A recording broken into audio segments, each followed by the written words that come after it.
آپ کو پتا ہے کہ جو نظر لگتی ہے نا خاص طور پر، اور جس سے بہت سی بیماریاں آتی ہیں، اس پہ اب تحقیق بھی ہو رہی ہے پیراسائیکالوجی میں، کہ نظر سے جو ریز اٹھتی ہیں وہ انسان کے جسم میں، یعنی نیگیٹو ریز جو خاص طور پر آتی ہیں، حسد کی نظر ہوتی ہے جیسے، تو وہ آ کے ایک ریئیکشن کرتی، کیمیکل ریئیکشن ہوتا ہے اس کی وجہ سے بلڈ میں، جس سے کچھ بیماریاں پیدا ہوتی ہیں۔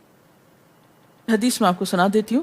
حضرت ام سلمہ سے روایت ہے کہ آپ صلی اللہ علیہ وسلم نے ایک لڑکی کے چہرے پر کالے پیلے رنگ کا نشان دیکھا تو آپ نے فرمایا اسے نظر بد لگ گئی ہے، اس پر دم کرو۔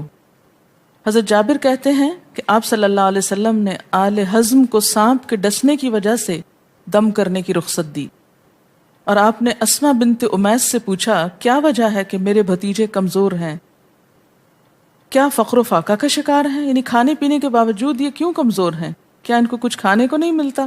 انہوں نے کہا نہیں، بلکہ انہیں نظر بد بہت جلد لگ جاتی ہے، تو آپ نے فرمایا ان پر دم کیا کرو۔ یعنی جس بیماری کی سمجھ میں نہ آئے کہ کھائے پیے بھی انسان جوان بھی ہو لیکن اس کو صحت ہو ہی نہ، کوئی ظاہری سبب معلوم ہی نہ ہو، تو ایسے شخص پر دم کرنا چاہیے۔ حضرت عائشہ صدیقہ کہتی ہیں کہ رسول اللہ صلی اللہ علیہ وسلم نظر بد کی وجہ سے دم کرنے کا حکم دیتے تھے۔ حضرت انس کہتے ہیں کہ آپ صلی اللہ علیہ وسلم نے نظر بد اور بچھو وغیرہ کے ڈسنے سے اور پھوڑوں سے دم کرنے کی اجازت دی، یعنی پھوڑے وغیرہ جو ہوتے ہیں نا اس پر بھی دم کی اجازت دی، تو جسمانی بیماری ہے نا۔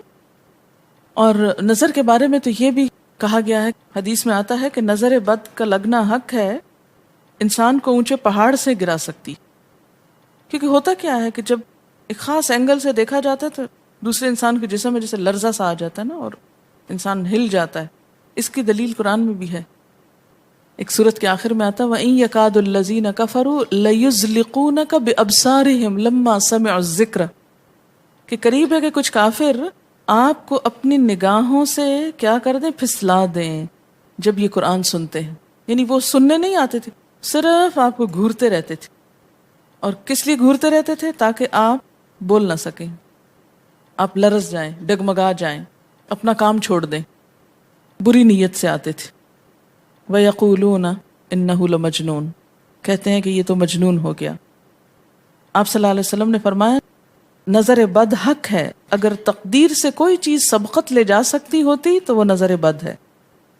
پتہ کیسے چلے؟ چل جاتا ہے، پتہ کیوں نہیں چلتا؟ مثلاً آپ کو بچہ ہنس رہا تھا، کھیل رہا تھا، دودھ پی رہا تھا کہ اچانک کوئی شخص آیا اور جب وہ اٹھا تو بچے نے شور کرنا شروع کر دیا، اور پتہ چل جاتا ہے۔ بعض اوقات گھر ہی کے لوگوں کی لگ جاتی، بعض اوقات محبت سے بھی لگ جاتی، کہ بچہ کھیل رہا تھا، آپ دیکھتے کہ وہ گر پڑا اچانک۔